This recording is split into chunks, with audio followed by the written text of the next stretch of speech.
En 1 Tesalonicenses capítulo 4, versículo del 9 al 12, dice la palabra: pero acerca del amor fraternal no tenéis necesidad de que se os escriba, porque vosotros mismos habéis aprendido de Dios que os améis unos a otros. Y también lo hacéis, así como todos los hermanos que están por toda Macedonia.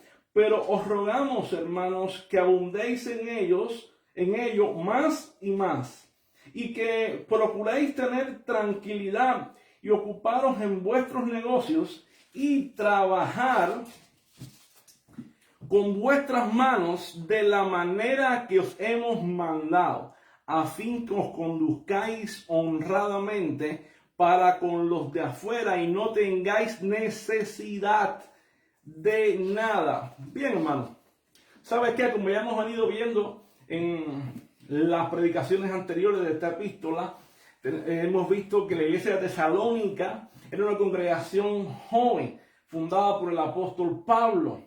Hemos visto también que fue una congregación que había nacido en medio de un contexto hostil, en medio de un contexto de tribulación, en medio de un contexto de persecución, y también en medio de un contexto de paganismo.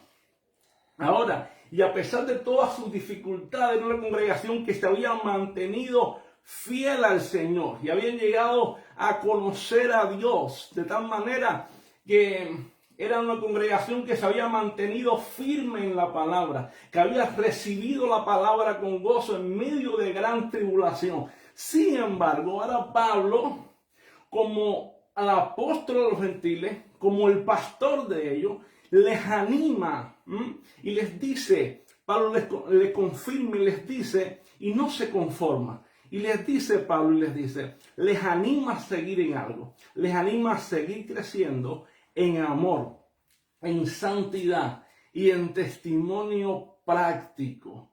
Y yo creo que eso es algo fundamental que nosotros como iglesia tenemos que hacer. Porque muchas veces podemos decir, yo recibí la palabra, yo he recibido la palabra con gozo, yo estoy en el Señor y yo me sostengo fuerte, suponte, no, llevo tantos años en Cristo. Pero ¿saben lo que Pablo le dijo a estos hermanos? Pablo le decía, ustedes han recibido la palabra con gozo en medio de gran tribulación, ustedes están fuertes en el Señor, perfecto, todo esto, pero yo les animo ¿a qué? A seguir creciendo en amor, a mantenerse más, a buscar más y más, a seguir creciendo más en el Señor. Y creo que es lo que Dios nos está pidiendo a nosotros hoy también como iglesia. ¿Sabe qué? A seguir creciendo más y más, primeramente en amor, en santidad y en testimonio. ¿Por qué razón? Porque nosotros como creyentes, hermanos, si no tenemos amor, ¿de qué nos va a valer? La Biblia dice que el que no ama no ha conocido a Dios, porque Dios es amor. ¿Me explico? Y si tú y yo no amamos a nuestro hermano al cual vemos, ¿cómo vamos a amar a Dios que no vemos? Entonces es lo que el apóstol Pablo le está diciendo aquí. Yo quiero que ustedes sigan creciendo aún más en ese amor que ustedes ya tienen. Y es lo que vamos a ver ahora, porque este pasaje nos recuerda primeramente que el cristianismo no es un cúmulo de pensamientos, no es un cúmulo de ideas filosóficas, no es un cúmulo tal vez de conocimiento solamente bíblico, porque muchas veces tenemos mucha información en nuestra mente, podemos sabernos todos los textos bíblicos de la Escritura, sin embargo de nada vale que lo sepamos si no lo vivimos. Y es lo que Pablo aquí también quiere decirnos. ¿Sabe por qué? Porque yo me conozco la Biblia entera, tengo conocimiento teológico. De nada vale que lo sepamos si no lo vivimos. Tenemos que vivir en Cristo. El cristianismo hay que vivirlo. Hay que verdaderamente sentirlo. Tú y yo estamos en Cristo. Y si estamos en Cristo, dice Pablo, ¿somos qué? Nueva criatura. Las cosas viejas pasaron. Todas son hechas nuevas. Y una persona que ha sido nueva en Cristo tiene que tener un proceso, hay una transformación en su vida, total, radical, absoluta. Absoluta. Es una persona que ha nacido de nuevo, que ha sido regenerado por el Espíritu Santo. y está ahora en un proceso de santificación. Por eso va creciendo más y más y más hasta que Cristo venga a buscar a su pueblo. Y eso es lo que el apóstol Pablo está reflejando aquí. Que ¿sabes qué? Que esta vida es una vida concreta que refleja a Cristo en todo lo que hace. En todo lo que hace. Ya sea en la manera que amamos a los hermanos, ya sea en cómo trabajamos y ya sea en el testimonio que mostramos al mundo. Porque muchas veces queremos ganar al mundo. Pero ¿cómo mostramos nuestro testimonio ante el mundo? Aquellos que nos rodean, ¿cómo nos ven a nosotros? ¿Entiendes? Muchas veces decimos, yo soy cristiano, yo voy a la iglesia, yo verdaderamente yo amo a Cristo y lo ama, ¿vale? Pero refleja verdaderamente ese amor de Dios, reflejamos verdaderamente ese cristianismo. Porque la Biblia dice el apóstol Juan que el que dice que está en él tiene que andar como ¿qué? Como él anduvo. Y si no andamos como él anduvo, ¿qué somos entonces? Mira, hermanos, somos verdaderos hipócritas. Es lo que somos. Porque ¿cómo anduvo Cristo? Mira, Cristo estuvo en obediencia al Padre. Cristo estuvo haciendo la voluntad del Padre. Sometido al Padre en todo momento. ¿Qué quiere decir eso? Que nosotros tenemos que estar como en obediencia al Padre, en sujeción a Él, y tenemos que ser capaces de hacer también la voluntad de Él. ¿Me explico? Entonces, quiere decir esto, hermano, que el apóstol Pablo nos enseña ¿qué? Nos enseña que una vida cristiana que glorifica a Dios debe manifestar en primer lugar un amor creciente, un amor que tiene verdaderamente un proceso de crecimiento, también diligencia práctica y un testimonio intachable ante aquellos que nos rodean. Ahora, el primer punto de hoy va a ser el amor fraternal enseñado por Dios. La iglesia de Tesalónica, ellos tenían amor fraternal. Ahora, ¿pero era porque ellos querían? No, no era porque ellos querían. Lo vamos a ver hoy. Vamos allá al versículo 9. Dice la Escritura, pero acerca del amor fraternal, no tenéis necesidad de que se os escriba, porque vosotros mismos habéis aprendido ¿de quién? De Dios. Que os améis los unos a los otros. Fíjate lo que Pablo primeramente le dice. Dice, pero acerca del amor fraternal, no tenéis necesidad que se os escriba. Pablo empieza, mira, el amor fraternal, ¿de qué le está hablando Pablo? Ustedes no tienen necesidad de que se le escriba del amor fraternal. Es decir, no era un mero afecto, no era solamente un afecto humano, no era un sentimentalismo lo que Pablo le estaba hablando aquí. Pablo le está hablando que era un amor concreto, era un amor entre hermanos, era un amor diligente entre la familia de Dios, era un amor que cuida al hermano, era un amor que corrige a su hermano, era un amor que sostiene a su hermano, era un amor que comparte con su hermano. Eso es lo que Pablo le está diciendo aquí a la iglesia. Acerca del amor fraternal, dice, ustedes no tienen necesidad que se os escriba. Y dice, ¿por qué no tienen necesidad que se os escriba? Porque ustedes tienen una cualidad. ¿Qué cualidad? Que ustedes lo han aprendido de Dios. Ustedes lo han aprendido de Dios. ¿Y qué aprendieron de Dios? Que os améis los unos a los otros. Entonces, ¿y cuántos de nosotros muchas veces hemos oído, en esto conoceréis que son mis discípulos, en que os améis los unos a los otros, ¿sí o no? Entonces, y yo creo que esto entonces es un recordatorio que hoy Dios nos está haciendo a través de su palabra, que nosotros como hijos de Dios tenemos que entender que tenemos que amarnos fraternalmente, tenemos que amarnos como familia de Dios, tenemos que cuidarnos como familia de Dios, tenemos que protegernos como familia de Dios, tenemos que trabajar y tenemos que movernos, ¿sabe cómo? Como un cuerpo que somos en Cristo, porque si un solo miembro se duele, la Biblia dice que todos nos dolemos con él, y ese es el amor fraternal.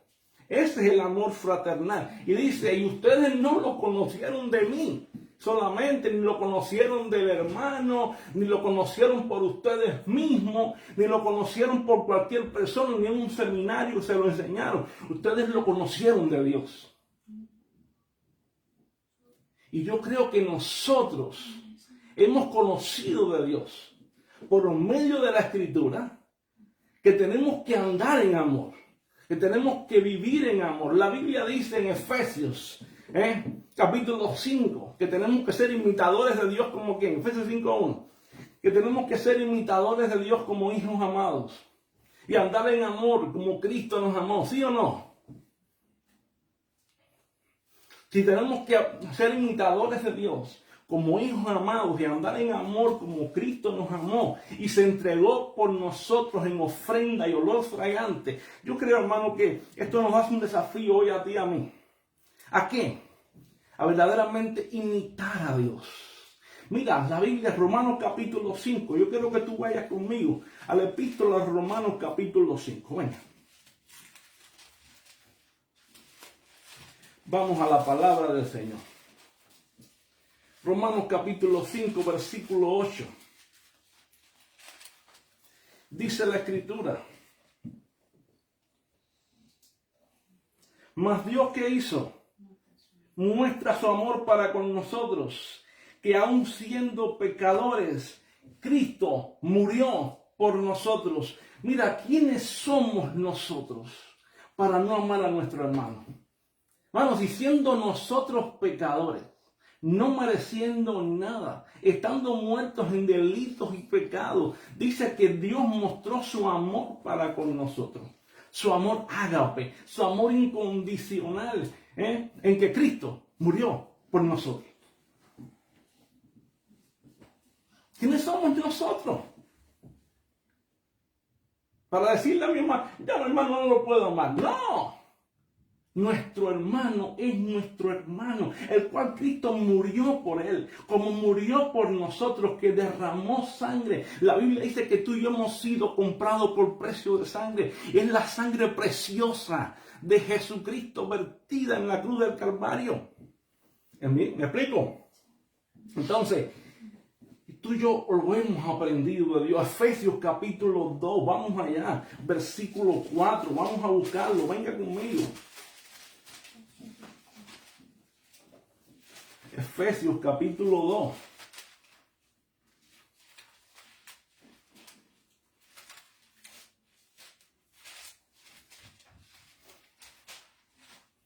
Dice la Escritura, versículo 4 en adelante: pero Dios, que es rico, ¿qué?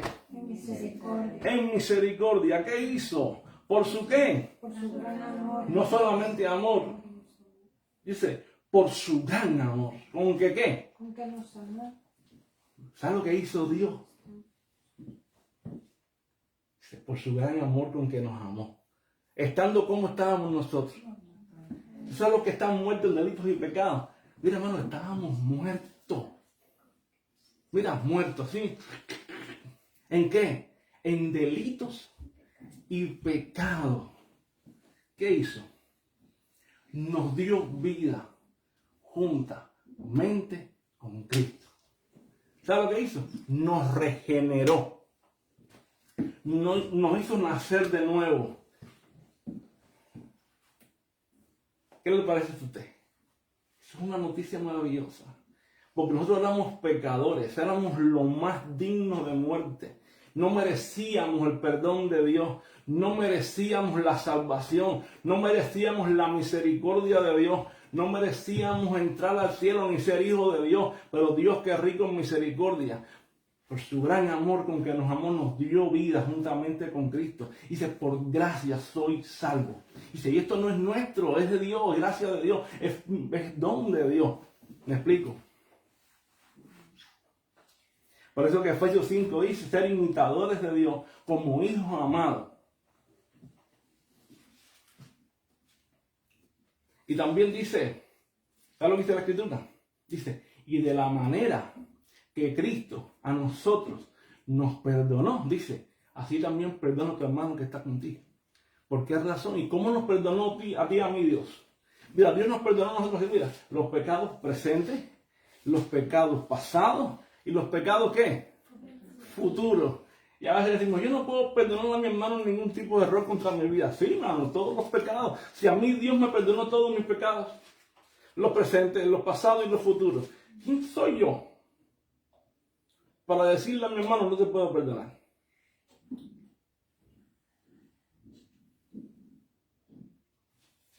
Vamos allá. Y es lo que Pablo le está diciendo aquí a ellos. Ustedes esto lo aprendieron de Dios. Y nosotros, hermanos, también lo hemos aprendido de Dios. Y fíjate, Pablo va directo a quién. Pablo va directo a la fuente divina de Dios. Y la iglesia de Tesalónica había salido de una cultura pagana, de una cultura donde las lealtades triviales estaban predominando. Y cuando Pablo les habla ahora del amor entre hermanos, esto representó para ellos una reconstrucción radical de relaciones. ¿Por qué? Porque ellos estaban acostumbrados a una cultura totalmente pagana, con religiones paganas, con todo esto. Y cuando Pablo le dice, ahora el amor es en la familia de Dios, el amor es entre hermanos, las relaciones cambiaron. ¿Por qué? Porque la relación es entre la familia, la relación es entre los hermanos, la relación ahora es en Cristo, es diferente, las culturas cambiaron, los paradigmas cambiaron. Pues mira, ¿sabes qué? Muchas veces nosotros, algunos de nosotros, vinimos de tal vez culturas diferentes, de religiones diferentes, de formas de pensar diferentes. Y Dios nos establece y nos reconstruye nuestras relaciones. ¿En quién? En Cristo. Porque ahora nosotros estamos en quién? En la familia de Dios. Estamos en la familia de Dios. Efesios capítulo 2. Venga conmigo. Vamos a leerlo. Versículo 11 en adelante. Dice la Escritura. Por tanto, acordaos que en otro tiempo vosotros, ¿quién? Los gentiles. ¿Quiénes son los gentiles? Nosotros. Los gentiles, en cuanto a la carne, éramos llamados incircuncisión por la llamada circuncisión, hecha con mano de carne. Dice, en aquel tiempo estabais sin Cristo, alejados de la ciudadanía de Israel, y ajenos a los pactos y a la promesa, sin esperanza, sin Dios en el mundo. Sí, no tenías nada. Estabas alejado de Dios, estabas alejado de Dios, ajeno a Israel, ajeno a los pactos de la promesa, sin esperanza, sin Dios en el mundo. Pero ahora en Cristo Jesús, vosotros que en otro tiempo estabais lejos, habéis seguido ¿cómo? Habéis sido hechos cercanos. ¿Por qué fuiste hechos cercanos? Por la sangre de Cristo. Porque Él, ¿qué cosa es? Él es nuestra paz, que de ambos pueblos hizo uno. ¿Y qué derribó? La pared intermedia de separación entre judíos y ¿qué? Y gentiles. Por eso ahora es un solo pueblo, es el pueblo de Dios. Ahora no hay gentiles, ahora no hay judíos, ahora somos todos un pueblo de Dios, el pueblo escogido, el pueblo redimido, el pueblo que ha sido escogido por el Señor. Bien, aboliendo ¿qué cosa en su carne? Las enemistades, la ley de los mandamientos expresada en condenanza, para crear en sí mismo ¿qué cosa? De los dos, un nuevo hombre, haciendo la paz, y mediante la cruz reconciliar con Dios a ambos y un solo cuerpo, matando en ella las enemistades. Y vino y anunció las buenas nuevas ¿a quién? ¿De paz a quién? A vosotros que estabais lejos, a los que estabais cerca. Y por medio de él, los unos y los otros, tenemos entrada por un mismo espíritu al Padre. Hermano, si tú y yo estamos en Cristo hoy, es porque Cristo en la cruz nos reconcilió. Cristo en la cruz nos unió. Cristo en la cruz nos hizo un solo pueblo. Cristo en la cruz nos llevó al Padre. Cristo en la cruz, ¿sabes qué? Nos llevó. Y si tú podemos entrar hoy tú al Señor, es porque Él hizo ese sacrificio. Pero aparte, dice ahora, así que ya no somos ¿qué? Extranjeros ni advenedizos, sino ciudadanos de ¿qué? De la familia de Dios. Tú y yo estamos hoy en la familia. ¿Y qué dice? Entonces tenemos que edificarnos sobre el fundamento de los apóstoles y profetas, porque Cristo es ese fundamento para que el edificio siga creciendo coordinadamente, es decir, edificadamente, con equilibrio. ¿Entiendes? Porque es Jesucristo el fundamento para que todo el edificio bien coordinado va creciendo para ser un templo santo en el Señor, en que nosotros, vosotros también sois juntamente edificados para la morada de Dios en el Espíritu. Tú y yo somos ese pueblo. Tú y yo estamos llamados a edificarnos sobre el fundamento, sobre la roca inconmovible de los siglos. Tú y yo somos un pueblo, el pueblo de Dios, no cualquier pueblo. Tú y yo hemos sido comprados con precio de sangre. Tú y yo hemos sido comprados con la sangre preciosa. Dios nos ha hecho un pueblo reconciliado con Él, un pueblo único. Gloria a Dios. Un pueblo único. Ese es el pueblo de Dios, en el cual tú y yo estamos para mostrar que el amor de Dios, para mostrar la coinonía de Dios, es decir, la comunión con Dios y la comunión con nuestros hermanos. ¿Entiendes? Entonces, eso es Jesucristo mismo, nuestro Señor Jesucristo. Dijo en Juan capítulo 13, versos 34 y 35, que es lo que Pablo se está refiriendo aquí. Yo quiero que tú lo busques conmigo. Vamos. Juan capítulo 13, versos 34 y 35. ¿Un mandamiento qué? 13. Juan 13, versos 34 y 35.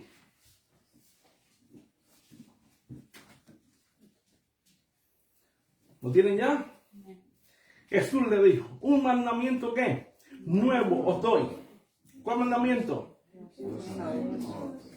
Como yo os he amado y que también os améis.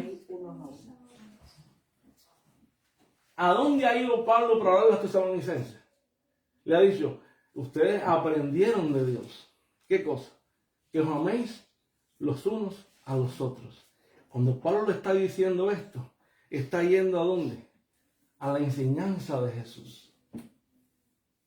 Cuando le dijo, un mandamiento nuevo les doy, que os améis los unos a los otros, como yo les he amado. Como yo les he amado.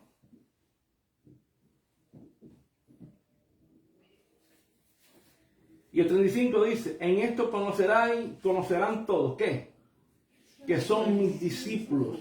Si tuvierais amor los unos con... ¿Sabes lo que son discípulos? Un discípulo es uno que aprende ¿de quién? De otro.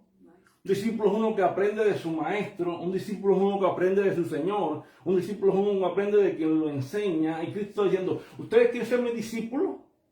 Pues la evidencia verdadera de un discípulo es que tiene esta. Dice, si os amáis los unos a los otros. ¿Y por qué? Porque de nada valía que ellos hablaran de las enseñanzas de Jesús.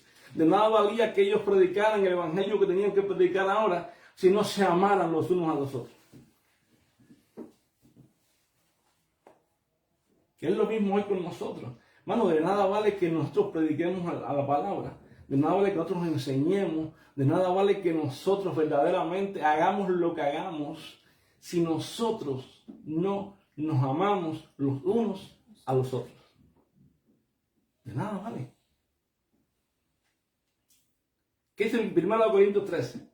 ¿Cómo es el amor? El amor es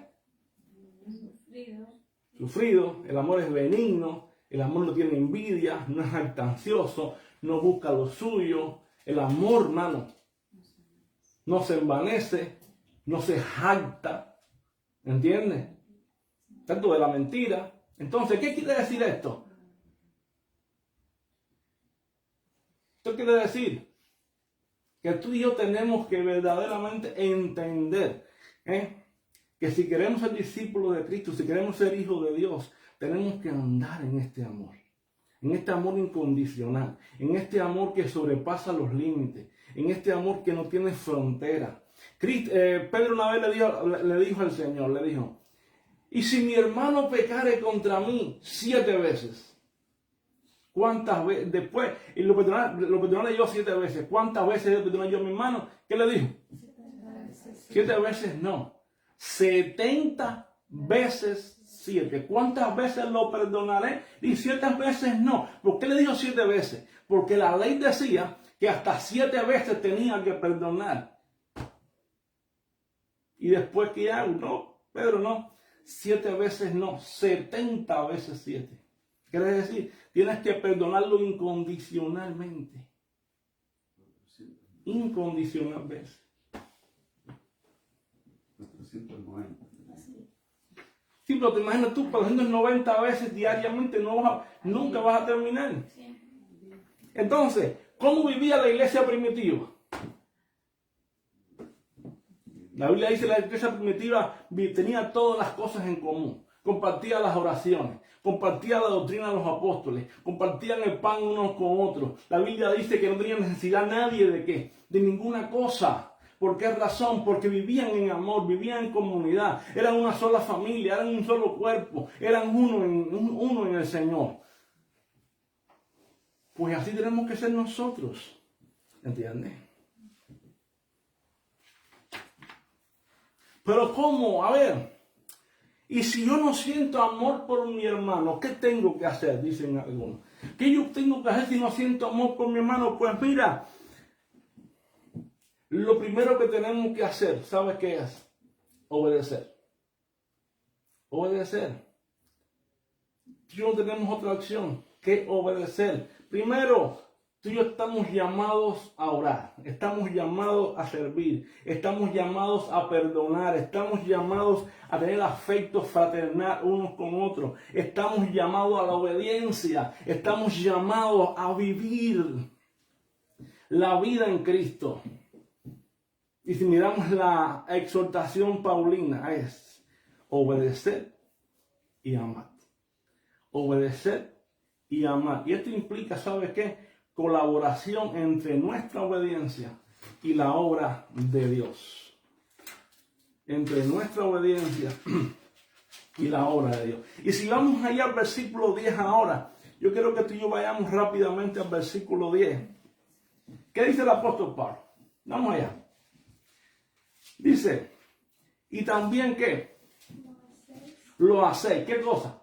Tenéis amor. Dice, y también lo hacéis, ¿así con qué? Con todos los hermanos. Quiere decir que estos hermanos no solamente se quedaban ahí, sino que el amor de ellos era tan grande que Pablo le dice, y también lo hacéis con todos los hermanos que están en toda Macedonia. Pero os rogamos, hermanos, que abundéis ¿qué? En ello más y más. Mira, lo que dice Pablo, ustedes tienen que crecer aún más en el amor. Y Pablo lo está diciendo a ellos. Eso es lo que dice Pablo, está diciendo. Ustedes tienen amor de sobra. Porque fíjate que ustedes no solamente lo hacen con todos los hermanos, sino que están por todas, sino que aún los de Macedonia también lo tienen. Es más, ustedes se expanden más. Los de Macedonia con ustedes y ustedes con los de Macedonia. Es decir, Pablo confirma que el amor de los tesalonicenses, ¿cómo era? Un amor visible por toda Macedonia. Era un amor que se extendía aún por todas las ciudades. Era un amor que mostraba un testimonio de Dios total. Es decir, un amor que trascendió la congregación local. Pablo lo está confirmando. Un amor que iba más allá de la barrera de la iglesia. Pero aún así le insiste. ¿Qué le insiste Pablo? Pablo le insiste y le dice, pues mira, ustedes deben abundar en él, más y más. No se cansen. Porque eso es la vida cristiana. La vida cristiana es de crecimiento, de aumento, de ir más allá, de no detenerse. Porque si nos detenemos, hermano, nos estancamos. Mira, hermano, el que se detiene en el camino se estanca. No podemos detenernos. A veces pensamos que hemos llegado a todo. Y tú y yo no podemos quedarnos con que llegamos a todo. Muchas veces pensamos, ya tengo 20 años en el Señor, 30 años, 40 años, lo sé todo. ¿Sabes qué, hermano? El día que pensamos que lo tenemos todo, que ya hemos llegado a la perfección, ese es el día que empezamos a estancarnos. ¿Te imaginas a Pablo diciendo, ya yo logré todo, lo tengo todo, yo soy el apóstol Pablo, tengo la experiencia, subí al tercer cielo, vi cosas que a nadie les es imposible y oí cosas que a nadie les es imposible oír? ¿Te imaginas? Sin embargo, Pablo aquí le dice, yo creo que ustedes abunden más, que ustedes abunden más. Sin embargo, Pablo dice una cosa fundamental. Pablo dice en Filipenses capítulo 3, versículo 12, 13 y 14. Vamos a buscarlo. ¿Qué dice Pablo? Pablo no se conforma con su vida.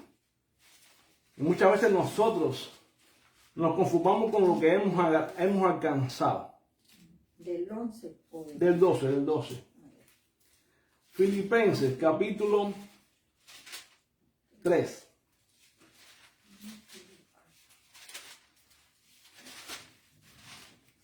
Dice la palabra. Dice así, mira esto. Dice el apóstol Pablo, no que lo haya alcanzado ya. ¿Qué dice Pablo? Oye, mira, yo no lo he alcanzado todo. Dice, no que yo lo he alcanzado ya, ni que sea perfecto, sino que prosigo por ver si logro asir aquello por lo cual fui también asido por Cristo. Quiere decir, yo voy caminando a ver si yo logro hacer por lo cual fui hecho por Cristo. Ahora, dice, hermanos, yo mismo no pretendo haberlo ya alcanzado, pero una cosa hago, olvidando ciertamente lo que queda atrás y extendiéndome a lo que está delante, prosigo a la meta, al premio del supremo llamamiento de Dios. ¿En quién? En Cristo Jesús. Oye esto. Así que todos los que somos perfectos, esto mismo sintamos. Y si otra cosa sentís, esto también lo revelará Dios. Fíjate lo que dice Pablo, los que somos maduros. La palabra perfectos maduros. Dice, así que todos los que somos maduros, esto mismo sintamos. ¿Qué está diciendo Pablo? Los que somos maduros sintamos lo mismo. No nos conformemos, sigamos hacia adelante al supremo llamamiento de Dios en Cristo Jesús. Es decir, olvida lo que quedó atrás. Olvida las cosas que has hecho ahora, prosigue hacia adelante, no te conformes, no te quedes ahí, porque el día que pensemos que lo sabemos todo, ese día empezamos a estancarnos. Y Pablo dice, no soy perfecto, no he acabado todavía la carrera, prosigo hacia adelante, tenemos que terminar bien. Entonces, es lo que aquí está pasando. Pablo dice, ustedes abunden más en el amor. Y es lo que tenemos que hacer. ¿Por qué? Porque estamos en un proceso de santificación diaria. ¿Sabes lo que es la santificación? La santificación, hermano, no es nada más que ir avanzando hacia la plenitud del carácter de Cristo. ¿Entiendes? Dios diariamente nos está transformando a la imagen de su Hijo, nos está conformando, nos está dando la forma de su Hijo. Romanos capítulo 8, verso 29, dice la Escritura, que tú y yo hemos sido predestinados, ¿para qué?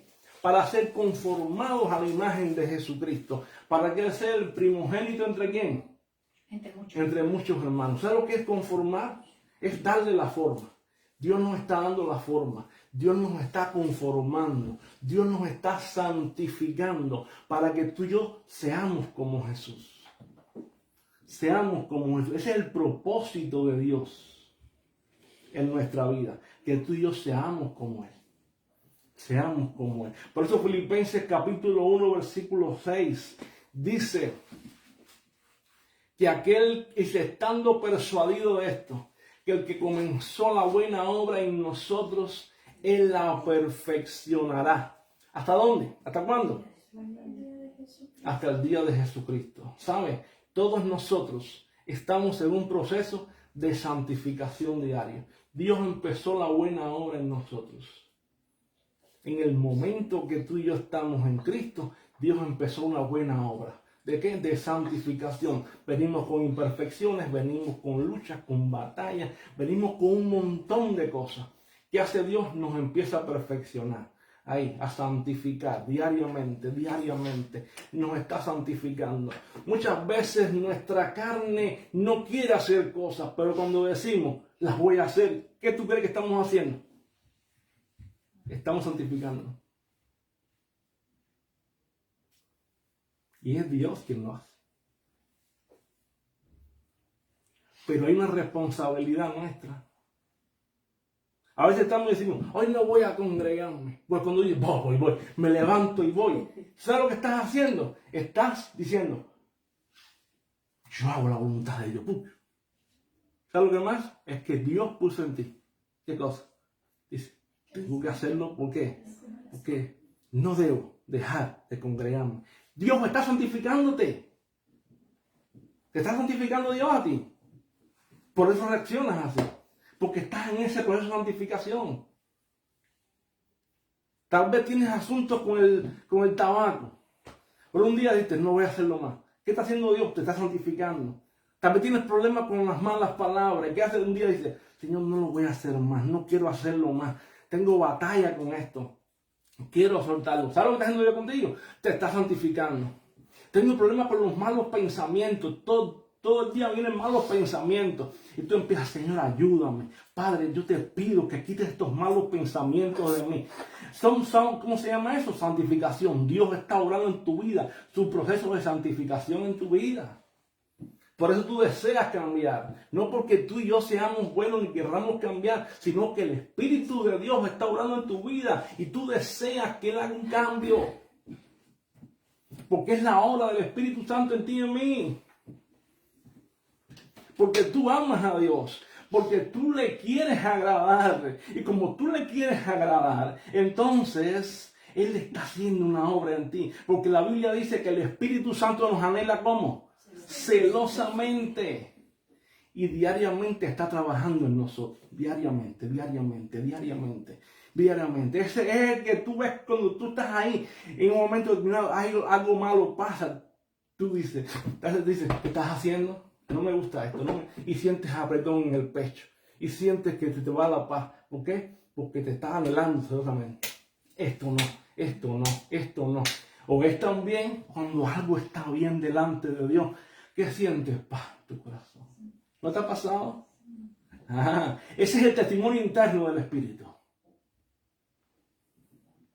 Ese es el testimonio interno del Espíritu. Muy bien, vamos allá. Por eso, hermano, tenemos que ver que el amor de Dios no es estático. El amor de Dios es dinámico. El amor de Dios es dinámico. La iglesia tesalónica no vivió un amor estático. Es dinámico, era dinámico. ¿Qué hacían ellos? Ellos no se quedaban solamente en decir, yo tengo amor. No, ellos lo manifestaban a la congregación, a sus hermanos, a todos, a los de Macedonia, a todos. Filipenses capítulo 1, versos 9 y 11. Venga conmigo. Lo tenemos ahí que cerca. Lo tenemos cerquita. ¿Qué dice el apóstol Pablo? Permiso. ¿Y esto pido en qué? Que vuestro amor, ¿qué?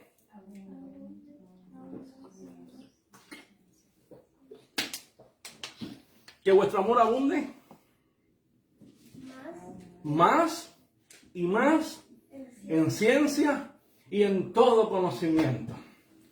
Para que aprobéis lo mejor, a fin de que seáis sinceros e irreprensibles para el día de Cristo. Oye, mira. ¿Llenos de qué? De frutos de justicia, que son por medio de quién? De Jesucristo, para la gloria y alabanza de Dios. Mira lo que dice Pablo. Y pido esto, y esto pido en oración, que vuestro amor abunde, más y más. Es decir, siga creciendo, abunde. En ciencia y en todo conocimiento. Es decir, que vuestro amor abunde en el conocimiento, abunde más. Que ustedes puedan comprender cuál es el conocimiento del amor. Verdaderamente, abunde más. Y dice, para que aprobéis ¿qué? Lo mejor, a fin de que seáis como. Sinceros e irreprensibles. ¿Esto es lo que quiere Dios? Que nosotros seamos sinceros. Por eso tenemos una más en el amor. Para que seamos sinceros. Seamos irreprensibles. ¿Sabes lo que es una persona irreprensible? Que esa es una de las características de un pastor también, no solamente de ustedes, no todos nosotros. Tenemos que ser, decimos, los pastores tienen que ser irreprensibles. No, todos los cristianos tenemos que ser irreprensibles. Todos los cristianos tenemos que ser irreprensibles, todos nosotros. Porque no solamente ustedes son miembros de la iglesia, nosotros somos miembros de la iglesia. Nosotros somos familia de Dios también. ¿Mm? La única diferencia es que ustedes vienen a la iglesia para oír el mensaje. Pero nosotros venimos a la iglesia, también para ustedes, gozarnos con ustedes, como cuerpo de Cristo que son, como miembros de la iglesia, y para darles el mensaje. Pero somos miembros del cuerpo de Cristo igual. Es la única diferencia, es en cuanto a función. Pero somos miembros de la iglesia, somos hermanos en Cristo, nos gozamos con ustedes, nos gusta venir a la iglesia igual que ustedes, nuestro propósito es venir igual que ustedes. Nos entristece cuando otros no vienen igual. ¿Por qué razón? Porque nos dolemos unos con otros. ¿Entienden? Y tanto nosotros como ustedes tenemos que ser irreprensibles. Y eso implica vivir en santidad. Eso implica vivir para Dios. Eso implica guardarse del mundo. Eso implica verdaderamente guardarse para Dios en todos los aspectos.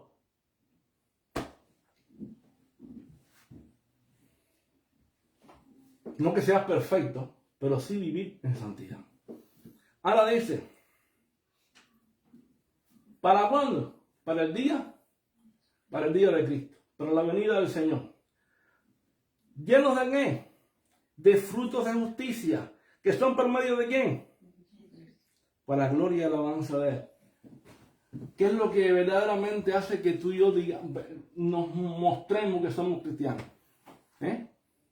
¿Para qué hemos sido escogidos? Para que llevemos ¿qué? Llevemos fruto. Y vuestro fruto, dijo Cristo en Juan 15, y vuestro fruto permanezca. Quiere decir, ¿y estos frutos quiénes son? En Cristo. Porque Cristo, ¿quién es? La vid. Y si eres la vid, tú y yo tenemos ¿qué? Que permanecer en Él.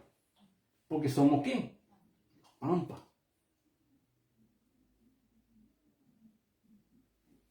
Para eso hemos sido escogidos, para llevar fruto. Por eso, hermano, tenemos que andar en el fruto del Espíritu. ¿Y cuál es el fruto del Espíritu?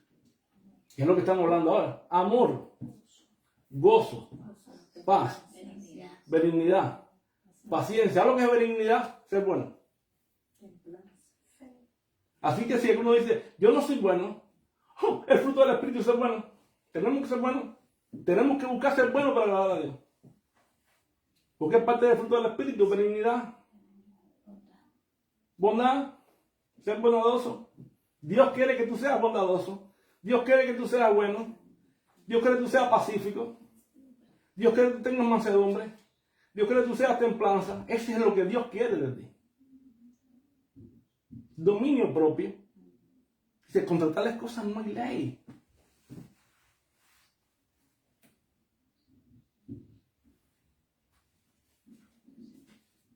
¿Entiendes? Entonces, tenemos que entender eso. Muy bien, vamos allá. Lo que muchas veces nos olvida lo del buen samaritano. ¿Quién era el buen samaritano? El buen samaritano no era más y nada menos que aquel que no era ni del pueblo cristiano. Aquel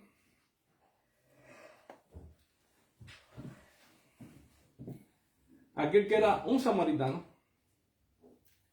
aquel que eran enemigos unos con otros en el pueblo de Israel, que no se llevaban bien. Y cuando cayó, dice en Lucas capítulo 10, dice que atacaron a este hombre, lo atacaron en el camino. Dice, lo dejaron desnudo, lo golpearon, lo hirieron. Dice que pasó un sacerdote. Dice, y lo vio, ¿y qué pasó? ¿Lo dejó cómo? Lo dejó tirado ahí. Pasó de lado, se fue de lado y se fue. Dice que pasó un levita, ¿y cómo lo dejó? A este hombre estaba golpeado en el camino. Pasó de lado y se fue. Pero pasó un buen samaritano que ni se llevaba con el pueblo judío, ni se llevaban bien ni se amaban. Pero este buen samaritano dice que lo cogió, lo agarró le curó sus heridas, lo llevó al mesón, lo atendió. Y es más, le dijo el del mesón, si algo más gastase, tranquilo que yo te lo voy a pagar. Estoy parafraseando el texto. Yo te lo voy a pagar, no hay problema. ¿Sabes lo que este hombre hizo? Mostró un amor más allá de su cultura, más allá de más allá, ¿sabe de qué? Más allá de las relaciones personales, más allá de todo esto. Más allá de todo esto. Y muchas veces que estamos haciendo, no, yo hasta aquí llego, yo de ahí para allá no paso. Pues no, eso no es lo que Dios quiere que tú y yo hagamos. Eso no es lo que Dios quiere que tú y yo hagamos. Porque Dios quiere que tú y yo tengamos la actitud de Cristo. ¿Y cuál es la actitud de Cristo? Efesios capítulo 5, versículo 2. Venga. Efesios. 5:2.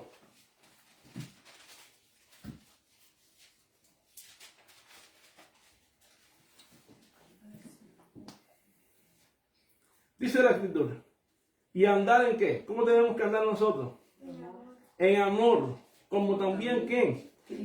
Cristo nos amó. Y se entregó a sí mismo por nosotros. Ofrenda, sacrificio a Dios en olor como fragante. Tenemos que andar en amor. Esa es la verdad. Esa es la verdad. Hay andar en amor como también Cristo nos amó y se entregó a sí mismo por nosotros. Qué bueno que Dios andemos en amor, hermano. Es tremendo. Y también tenemos que tener una vida diligente y ordenada. Versículo 11. ¿Por qué razón dice la Escritura? Y que procuréis. Versículo 11. Vamos a buscarlo. Verso 11 dice. Y que procuréis tener tranquilidad y ocuparos en vuestros ¿qué? Negocios. Y trabajar con vuestras manos de la manera que os hemos ¿qué? Mandado. Quiere decir que Pablo habla aquí de tres cosas. De tres acciones. Primeramente, que busquen tranquilidad. Es decir, que tengan una vida ordenada. Segundo, ocúpense de vuestros negocios. Pablo está diciendo, ustedes tienen que administrar sus asuntos, sus negocios. Y lo tercero, trabajen con sus manos. ¿Tú te das cuenta de lo que Pablo está diciendo aquí? Pablo está diciendo, busquen la tranquilidad.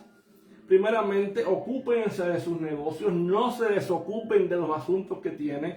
Y tercero, trabajen con sus manos. Pablo ya había reprendido, más adelante reprende a los tesalonicenses cuando les dice, el que no trabaja, ¿qué? No come. Y Pablo, hermano, no está promoviendo aquí el ascetismo. ¿Qué cosa es el ascetismo? El ascetismo es como la ociedad, que no se trabajara, porque tenía un concepto de que no había que hacer nada, ¿entiendes? Ellos tenían un concepto de que ya no había que hacer nada porque ellos pensaban que ya la venida de Cristo iba a venir. Y como la venida de Cristo iba a venir, entonces ya no había que trabajar. Concepto que muchas veces se propagó en los años 90 en muchas naciones y decía, ya no hay que hacer nada, deja los estudios, deja los trabajos, rompe todas las cosas. Muchas veces hubo personas que hasta dijeron, rompe los televisores porque el televisor es el cajón del diablo. ¿No se acuerda de eso? ¿Se acuerdan, hermana Francisca? ¿No, verdad? Y no estudies más, no vayas a las universidades, no estudies una carrera. ¿Por qué? Porque ya Cristo viene. ¿Se acuerda de eso? Yo creo que muchos nos acordamos de estas campañas de Gigi Ávila, de estas cosas, ¿no? Cristo viene, y ahí se rompían los televisores, la gente dejó de estudiar, tristemente, dejaron trabajos, dejaron todo. Pues mira, la Biblia dice lo contrario, pero tenemos que ser bíblicos, tenemos que estar conscientes de lo que la Biblia dice. La Biblia dice que tenemos que buscar la tranquilidad, tenemos que ocuparnos de nuestros negocios, tenemos que trabajar con nuestras manos, porque el día y la hora nadie lo sabe, hermano, nadie lo sabe. Y mientras Cristo no viene, tú y yo tenemos que estudiar, tú y yo tenemos que prepararnos, tú y yo tenemos que trabajar, ocuparnos de nuestros negocios para que cuando Cristo venga nos vamos. Pero mientras tenemos que ser diligentes. ¿Por qué? Porque Pablo le está dando aquí un mandato práctico. Está diciendo que la forma de la vida cristiana se demuestra también como con una disciplina cotidiana, con una disciplina diaria. Nosotros como cristianos estamos llamados a ser disciplinados en todo lo que hacemos. Ya sea en nuestro hogar, ya sea en nuestros negocios, ya sea en nuestro trabajo, tenemos que ser disciplinados, tenemos que ser conscientes de lo que hacemos. Y Pablo trabajaba. Pablo trabajaba. Dice la palabra que Pablo hacía tiendas de campaña. Por eso más adelante lo vamos a ver. Dice la Escritura, le dice a los tesalonicenses, le dice, fíjense, porque yo con mis manos estuvimos entre ustedes y no comimos el pan de balde. Y ganamos, ¿bien? Ganamos, nosotros no fuimos gravosos entre ustedes. ¿Entienden? Fíjense, 2 Tesalonicenses capítulo 3, versículo 6, búsquenlo, vamos allá.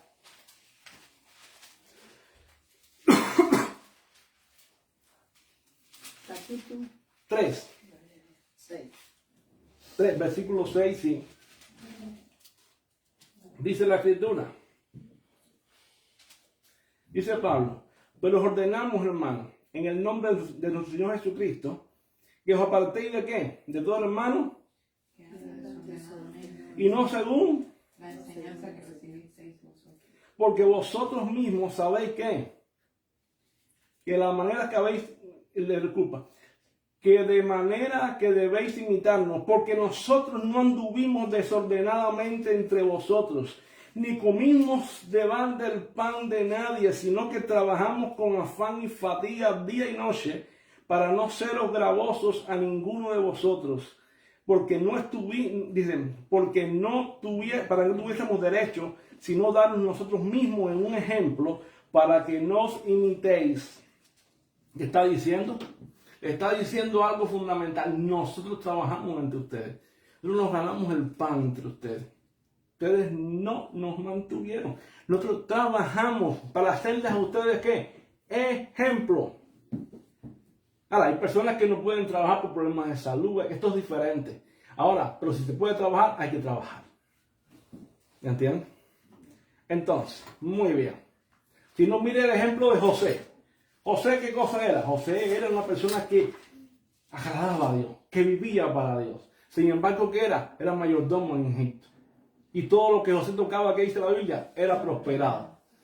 Lo metieron injustamente en la cárcel también trabajó. Y todo lo que José hacía era prosperado por Dios. Llegó al trono de Egipto, y en el trono de Egipto todo lo que José hacía era bendecido y prosperado. Quiere decir que José no se quedaba así como un simple vago, no, José hacía las cosas y José trabajaba. Por eso el pueblo de Israel cuando vino la hambruna, tuvo para comer. Tuvo para comer. El libro de Daniel nos habla también de Daniel. Daniel cuando estaba en Babilonia, ¿qué hizo? Fue el primer ministro de Babilonia. Y si Babilonia prosperó, fue porque Daniel trabajó con sabiduría de Dios. Pues tú y yo, ¿sabes qué? Tú y yo somos el pueblo de Dios. Estamos llamados también a trabajar con sabiduría de Dios, a ser diligentes en nuestros asuntos, sea en nuestro hogar, en nuestros negocios, en nuestro trabajo. ¿Por qué razón? Porque Dios lo dice en su palabra. Y tenemos el ejemplo de Pablo, porque tal vez tú dices, yo no sabía que Pablo trabajaba en haciendo tienda de campaña. Vamos a verlo, Hechos 18:3, búsquelo. Porque Pablo trabajó para no ser carga. En Hechos. Sí. ¿Y sabe qué? Su ejemplo, hermano, nos sirve hoy a nosotros.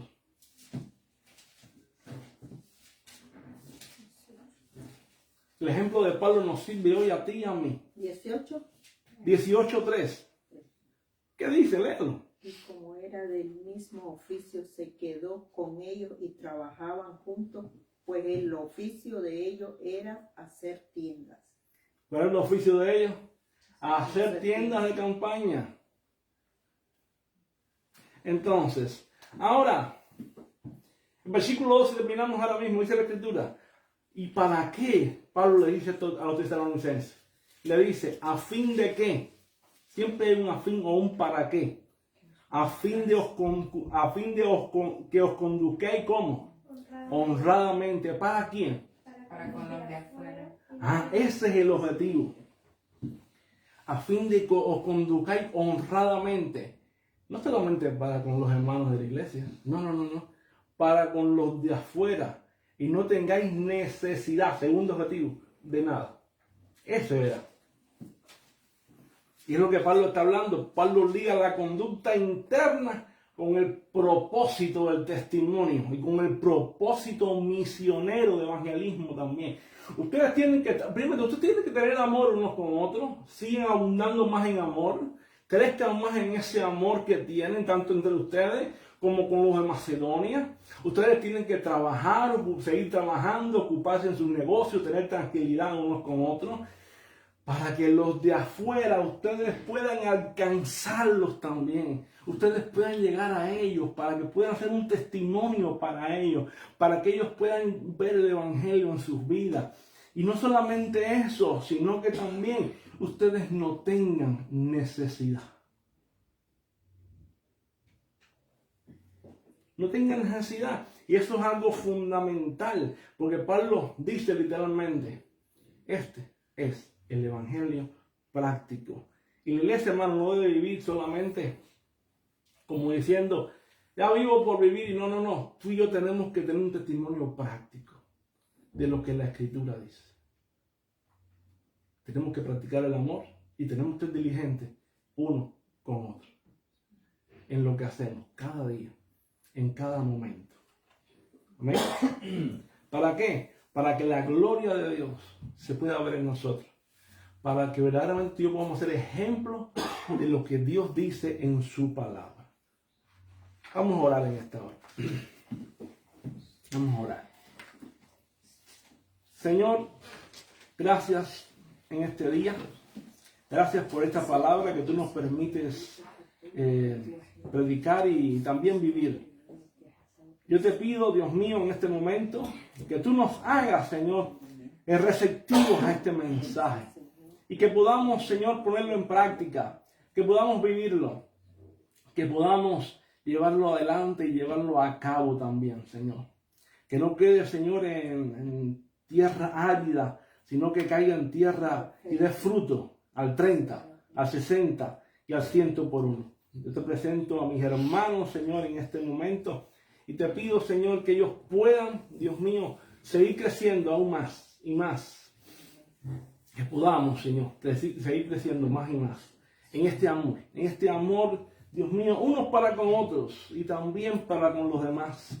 Señor, porque estamos abundando más en tu palabra, creciendo más en ti.